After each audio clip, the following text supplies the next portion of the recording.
Hi, everyone. We're here on another Wednesday, and this is the official first week of 2026 using the new calendar. So, we'll take a quick look at the calendar, talk a little bit more about the theme of the year, and also go ahead and do a quiz and a new itinerary. So, the theme this year for reaching out loud and defining what loud means is love over undue danger. So essentially, that basically just means choosing love and also understanding that there might be times of danger, but that love should kind of be above that. And it could be love in terms of kind of, the feeling that you have for other people or the feeling that you have for other activities and interests and things like that. So, our first person is AFONG MOY. So, for her, I believe there was a love for her heritage that she was able to share instead of being afraid of the global climate towards China or China's global climate towards the rest of the world at the time. I'm not entirely sure. Again, I speak on these topics just to facilitate language acquisition and kind of explain how Pagesdale idealizes language education, you know? Reading, writing, listening, speaking. So, this is the topic that we have today. I'm not here necessarily as an authority on the topic, but I am an authority on the way all of these topics come together this year. And Afong Moy is a really interesting person to talk about with the design theme that we have, really focusing on the fact that 2026 is the year of the horse in Chinese zodiac. And the theme includes a horseshoe for that reason, or retracing steps. But it also is kind of talking about the Wild West. And so for Afong Moy, being from what we would consider to be the East, she traveled to the West, even though she was on the East Coast of the United States, the Western world. But I mean, the world we're on is a sphere, so whether or not it's really East or West, or was considered to be the West at the time, I'm not entirely sure. But it's interesting the way the themes come together. And the trivia question for today talked a little bit about China's relations with Russia and touched on the lack of relations in general. So I was just reading just a little bit more about it, and we do have a quiz. So let's go check out the calendar, and then we can go take a look at something else. I think I'm getting a phone call, so I'll be right back.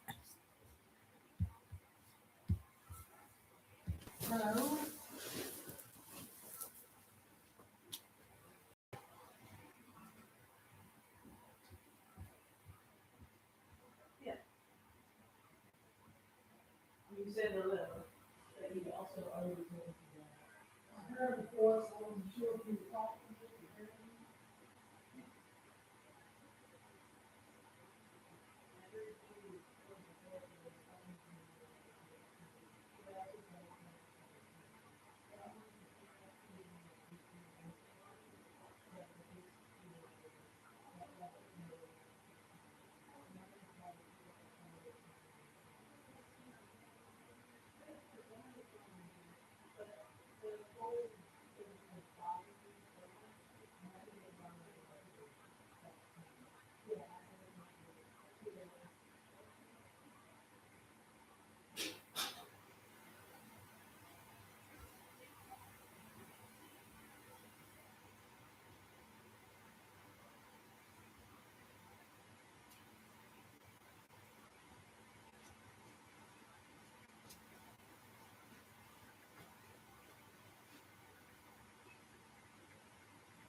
Great. So we're going to take that call a little bit later and look into.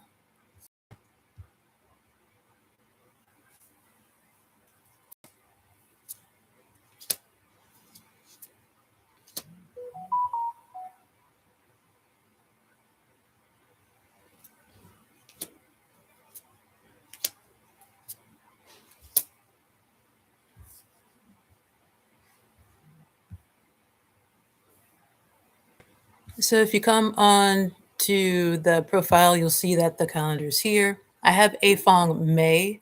A lot of times when I'm going through and doing different posts, I'll like maybe spell things incorrectly. And part of the normalization here is understanding that mistakes happen. It's okay. But I correct the mistakes when I can. This particular post might be updated and I'll change it to AFONG MOY instead of having AFONG May. But sometimes it's interesting just to see what comes around. You know, as in AFONG MOY was allowed. They said, okay, you may come over to the United States. I don't know. Things like that when I make mistakes will help me to remember later on. So whether or not the mistake even is something that fits the situation, sometimes the mistake itself just helps details to lodge themselves into my brain. So perhaps I'll update it. I might not, but either way, A Fong Moy's name is spelled correctly on other posts and will be spelled correctly from here on. But one thing that did come up is that her actual name, whether it be the spelling of her name or just what her name legitimately was, is still a little bit questionable. And this remains a trend even today, you know, when people are traveling using different names. So it's not really that hard to imagine that someone who was public facing and doing all these things might have indeed had another name when they went back home, just for the sake of protecting themselves from having met so many different people. So, A Fong Moy was the name of this woman who is recognized as being the first Chinese woman to come to the United States. And so, what she was intended to share was Chinese culture, Chinese heritage, but more specifically, what it was like to be a Chinese woman, I think, because the types of details that were shared, the types of artifacts that were shared, seem to have been more like pottery and things that maybe a woman might have in her home. And earlier on, when I was looking for people to include in this list for the year, I wanted to make sure that I was more so actively adding more Asian individuals because that was very much lacking last year. I wasn't being as intentional last year. So I found that when I was looking for people from the 1600s, there weren't historically listed many names to pick from, but there was a community referred to as Los Chinos. Now, Los Chinos is pretty much the Chinese, but saying it in Spanish.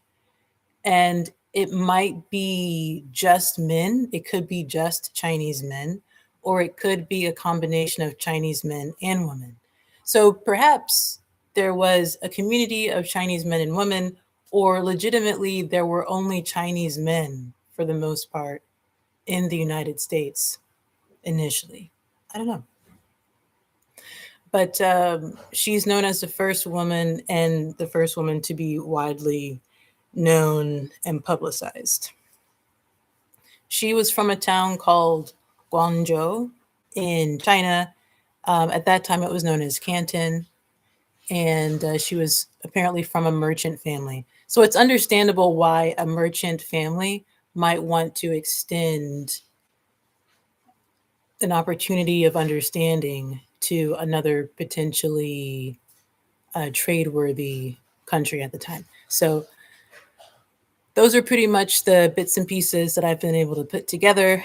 But as far as everyone else in the schedule for this year or the calendar, there's Next week, Dr. Alan L. Hart. I don't remember who a majority of people are that are on the list. Dr. Alan Hart, I don't really remember, but there are some names that I'm already familiar with. So the idea is to have a combination of names that will be totally new, but then also names that are pretty easily recognizable. So making it interesting and making it authentic and that I'm learning along the way. I do have quite a few names that are new for me. And yeah, there's a mix of people from different time periods. I actively tried to make sure that I had different races represented according to the census. And then once I had all the different people mixed in, I wanted to have about half men, half women. Then I went ahead and put them all alphabetically on the calendar. So I know at this point in time, with things being updated, especially with diversity and equity, that's why I'm going only specifically along with the census. I'm not entirely sure if the census has changed or if it's going to change, but hopefully, what we have going on here is a way to look holistically, but also respecting the new approach to diversity and equality, which is making sure that people aren't seen with that particular trait at the forefront more than anything else. So moving on from the calendar, we have the trivia question, and then this is just showcasing the slightly different design. And so it's pretty much the same setup. Everything works the same way. I just have more of a sepia filter so we get more of that Wild Wild West feel. And then from there, we'll figure out which book we're going to talk about this week for the rest of the hour. So we have The World in Guangzhou. We have American Born Chinese, which is a television show that's on now. We have Chinese Americans and politics and the architecture of colonial America. And then finally, we have Covering America. One really large critique about AFONG MOY is the way that she was presented, treated, but then also the press surrounding who she was. But it seems perhaps that AFONG MOY went on this tour knowing that she was going to be presented as someone to observe more than anything else. She toured not only the United States, she toured other countries. And just briefly, I looked into a comment about her time in Cuba, where Cubans seem to have described her visits much more kindly and respectfully. But at that time, Chinese women were generally a foreign concept to people. So it's possible that Chinese women weren't allowed to travel. And even the Chinese at that time seemed to have been preferring to separate themselves from the rest of the world. What they had preferred for the most part was to be kind of secluded. So the big question for me is, was this more of a personal choice or a familial choice for this merchant family? And so they took on this risk to help themselves participate in trade because she was from a port city, or was this a more wide scale Chinese effort? I don't know. So speaking of wide scale Chinese efforts, we're going to look at a quiz that just talks about China in the 1800s. I think it says that she visited in 1834. So this quick quiz on Kia is just asking some general questions. So China in the 1800s, session China during the 1800s, China tries to remain isolated. Right. So China trying to remain isolated in the 19th century. So did AFONG MOY come voluntarily? Did AFONG MOY come to the United States as her own choice. I don't know. I don't know. So, one, what port city did Britain gain control of after the Opium War? I really don't know. Port city should help, right? But I'm not entirely sure where these cities are. I don't think Beijing is near the. Oh, Beijing's kind of close to the water. I think there's a map here, actually. I had a map on the trivia question. Yeah, Beijing's close to the water, but not super close. Mm, I'm going to go for Beijing though, because there's a bunch of water around it. I'm going to go for Beijing.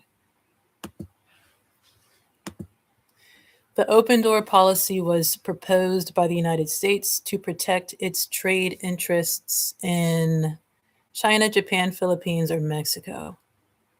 I thought the open door policy was, well, we're talking about China, but I didn't think this was for China. I thought it was. This was going to be a silly answer, perhaps, but I think it's Mexico. Who benefited most from the granting of extraterritorial rights in the 19th century China?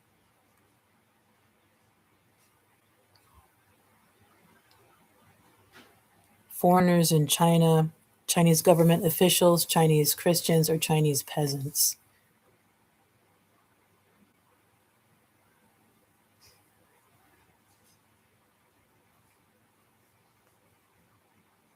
Extraterritorial rights. Chinese government officials? I don't know. Foreigners in China? Who benefited most from the granting of foreigners in China. Which of the following resulted in the establishment of a rebel government in southeastern China that lasted about 10 years? Which of the following resulted in the establishment of a rebel government in southeastern China that lasted? The Boxer Rebellion, the Taiping Rebellion, the Self Strengthening Movement, or the 100 Days of Reform? Um, Taiping, perhaps? Death to the Foreign Devils was a slogan of rebels involved in the 100 Days of Reform, Taiping Rebellion, Boxer Rebellion, the Self Strengthening Movement. I think Boxer Rebellion was a lot later, wasn't it? I don't know. I'm going to try Boxer. I don't know. The purpose of the open door policy proposed by the United States was to, here we go, protect U.S. trade interests in China, persuade Japan to allow foreign trade, discourage European colonization in Latin America, or establish U.S. rights to intervene in Latin American affairs. Now, this is a good quiz because it's not helping me with the other question, even though I'm pretty confident now about my answer about Mexico. So, discourage European colonization in Latin America, establish U.S. rights to intervene. Discourage European colonization, establish U.S. rights to intervene. Yeah, yeah, that's what I think.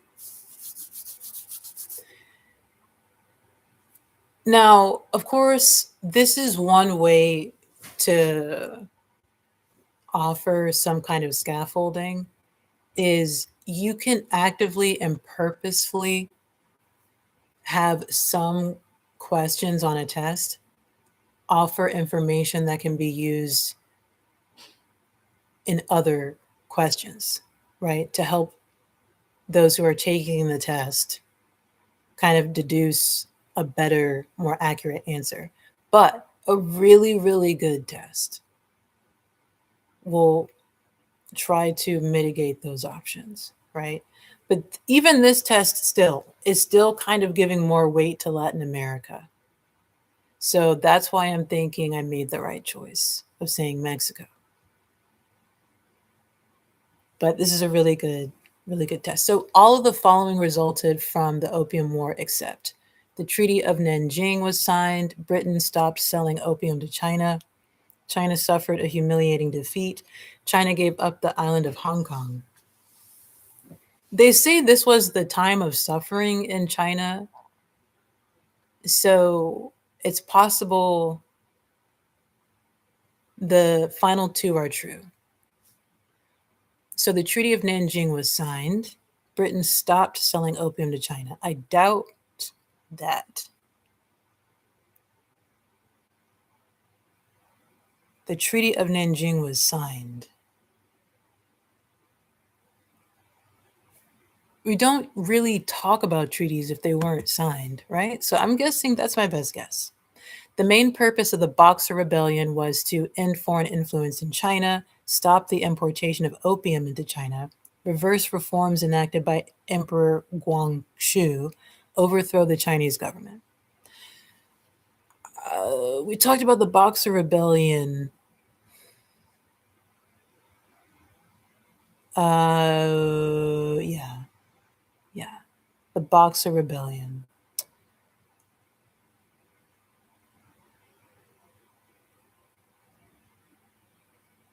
I think it was to end foreign influence in China. So, what product did Britain sell to China to establish a favorable balance of trade? What product did Britain sell to China to establish a favorable balance of trade? Britain usually had tea. So that's why I don't really like this answer. Because China had the opium wars. China had the opium. So Britain stopped selling opium to China. I don't know. I still think that's the best answer. So what product did Britain sell to China to establish a favorable balance of trade? So I'm going to because the Boston Tea Party is totally different, right? Britain clearly has products other than tea. So I'm going to say this is still about opium. All right, self-strengthening movement initiated in China in the 1860s failed, largely because Empress Qi did not support it. Political rebellions interrupted its progress. China was unwilling to avail itself of foreign expertise. China depended too much on foreign help in carrying it out.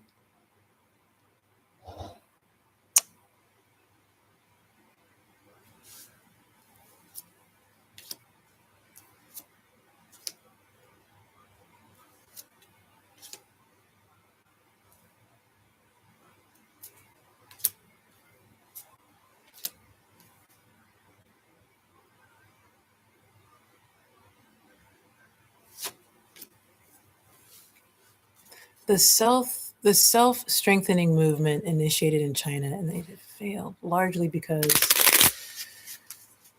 political rebellions interrupted its purpose. China was unwilling to avail itself of foreign expertise. China depended too much on foreign help. Um, I think political rebellions. Yeah, I think AFONG MOY might have been an example of a political rebellion. Britain began to sell opium to China in order to keep the drug out of Britain, weaken the Chinese nation, encourage Chinese merchants to engage in free trade, improve Britain's balance of trade with China. Yeah, I'm getting the free trade one if they're both participating in trade with the same goods. Improve Britain's balance of trade with China, encourage Chinese merchants to engage in free trade.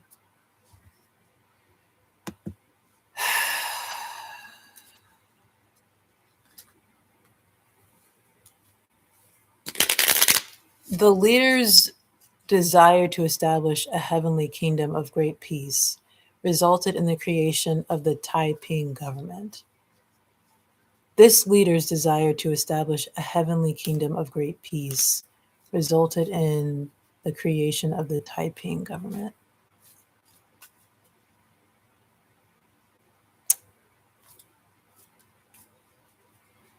I don't know. I honestly have no idea, but I'm going to go for the Empress just because I saw the name earlier.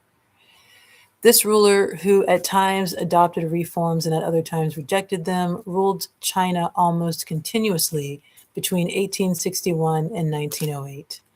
This ruler, who at times adopted reforms and at other times rejected them, ruled China almost continuously between 1861 and 1908.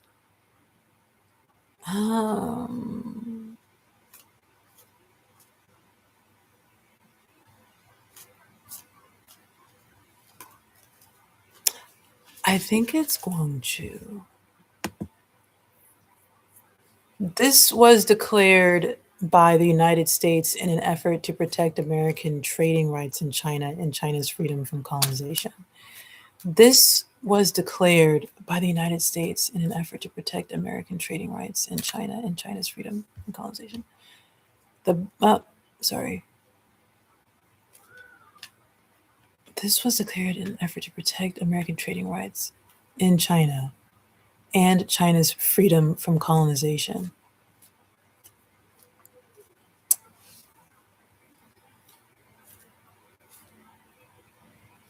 Yeah, the open door policy. Okay, because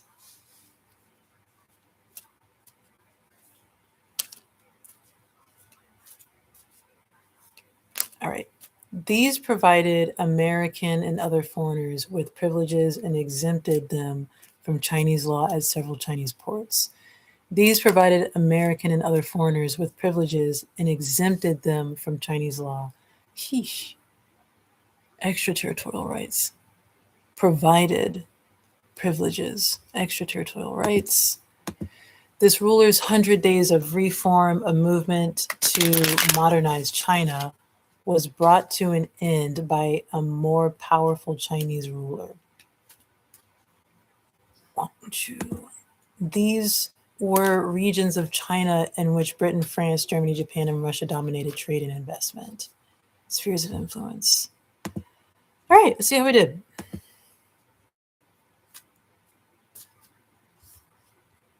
All right, a 59.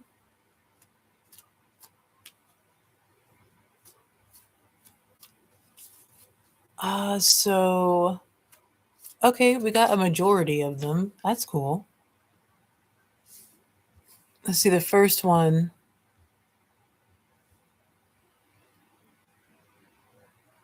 Hong Kong. The opium, Mexico. It was China. Okay. Who benefited most from the granting of extra rights? Foreigners in China, the Taiping Rebellion, Boxer Rebellion, establish U.S. rights to intervene. Okay. Protect U.S. trade interests in China. Okay, duh. But makes it more memorable down the line. Okay, I know it's all about China, but I think Mexico still had a large part in all of this at the time. I'm just saying. I'm just saying Los Chinos. Anyway, Britain stopped selling opium to China. Cool. And foreign influence in China, opium, political rebellions. China depended too much on foreign help. Really? Okay, that would make sense. But I don't know. I think these sound like a similar answer. But okay, if it's called the self-strengthening movement, then okay. Britain began to sell opium to China in order to improve Britain's balance of trade with China. Okay. Empress, okay, Hong Shiquan. Okay, so Empress Qi, and then open door policy.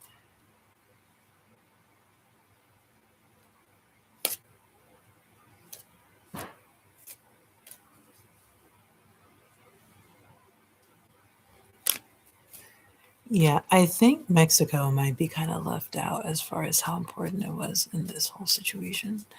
All right, so these provided American and other foreigners with privileges and exempted them from Chinese law, extraterritorial rights. Chu, that was just a guess. Spheres of influence. Yeah, nice. Great. So we can keep some of those things in mind and transition over into editing one of these itineraries.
Oh man.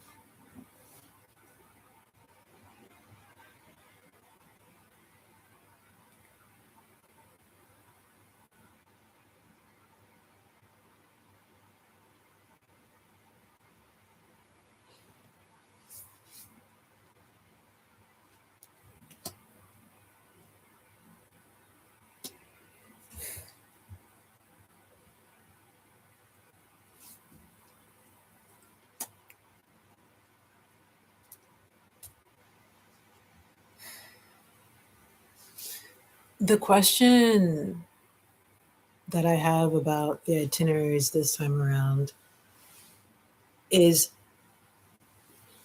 if I want to try to make all of the itineraries have something consistent. Maybe they're in the same place or they all have the same, you know, travel would be the same place. They all have the same study or they all have the same kind of a right goal. I say that partially because it should make things easier, but also give more of a holistic feel, and it'll feel more aligned with the idea of retracing steps, you know, one step at a time. So I think I'm going to do that. I like that.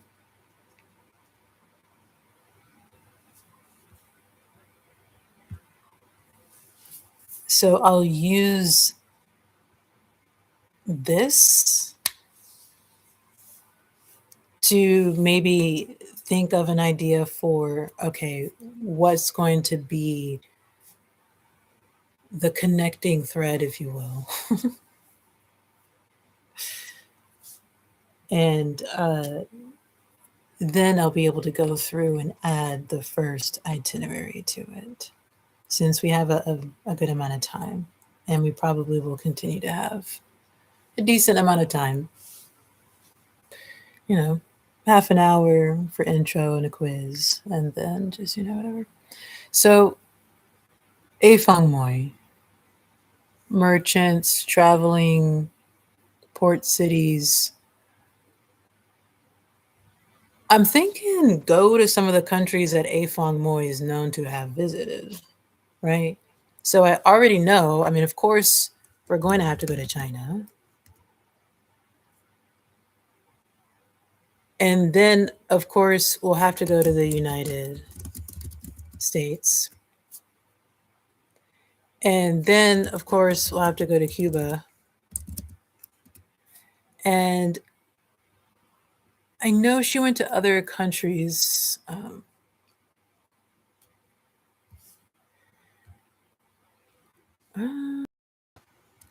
let's see.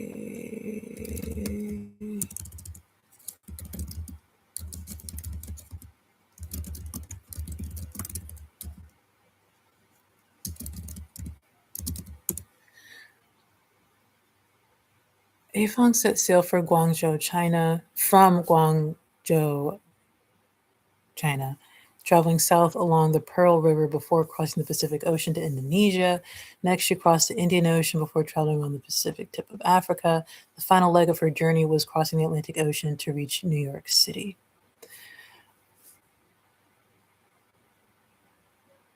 That doesn't sound like what I saw earlier.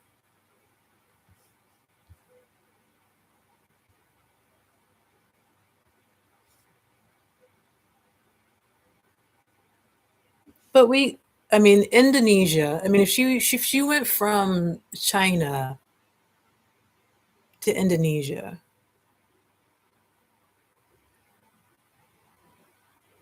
I mean, it would have taken a while before she got to the southern tip of Africa.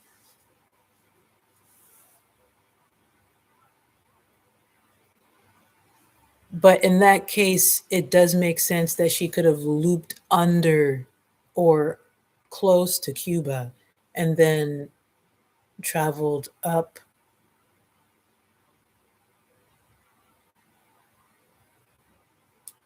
to New York City. But it says that she also went to Florida. So anyway, she was on the East Coast.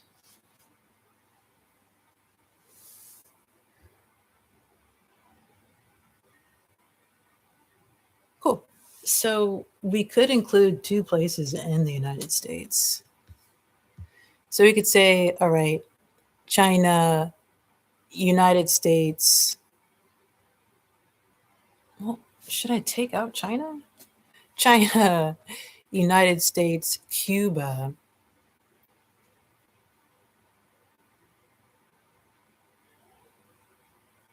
I mean, I have United States, but I have to just choose. I have to choose. Could be New York. China, States, Cuba, Indonesia, and then possibly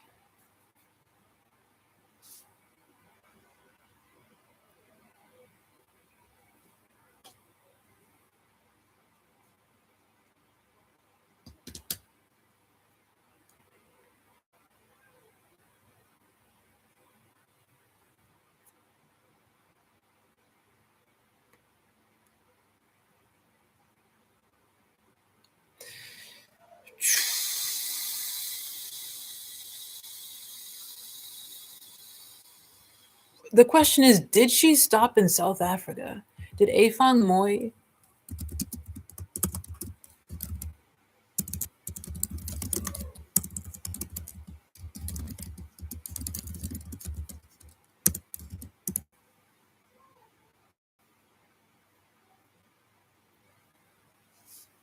traveling around?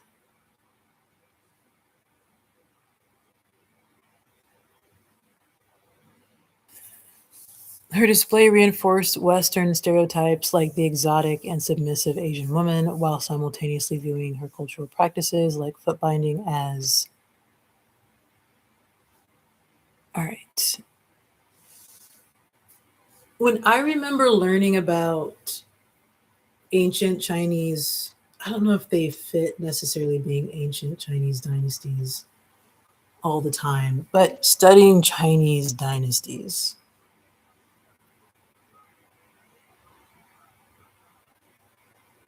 practices,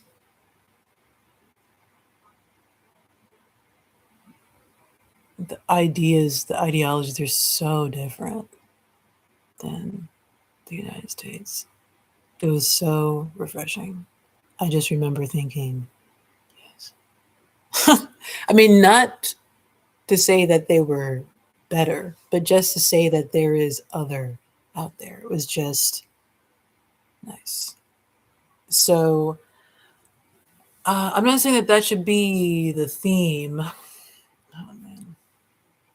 What is the study? I would like to have a very clear study situation here, and we have to finish this in 10 minutes. So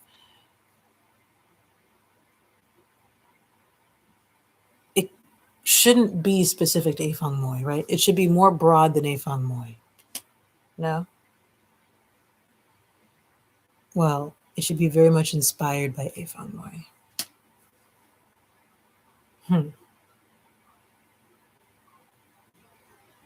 Oh,